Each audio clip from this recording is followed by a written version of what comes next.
Hello mga katropa, gusto mo rin ba na mag-send ng mga star sa iyong mga followers? Sundan mo lang ang aking gagawin para maka-avail tayo ng star. Pumunta po kayo sa inyong Facebook account, yan po, sundan nyo po yung mga arrow. Yan pong Facebook account nyo, pupunta po kayo dyan para po doon sa mga iyong mga posts. Dahil doon po tayo bibili ng mga star. Tapos yan po, sa iyong comment section, tignan nyo po kung meron po kayong ganyan na star. I-click nyo lang po yan para po maka-avail tayo ng star.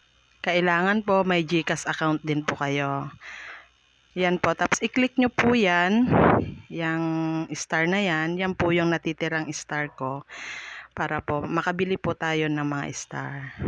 Yan po.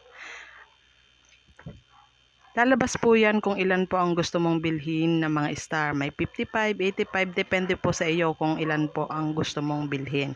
At depende po yung pera mo sa iyong GCash.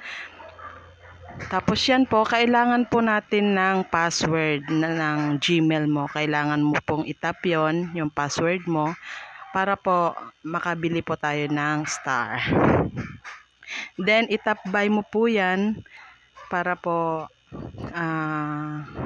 para makabili tayo ng star.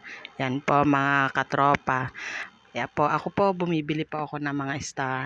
Tapos yan po, itap buy mo lang po yan para lalabas po yan kung confirm na.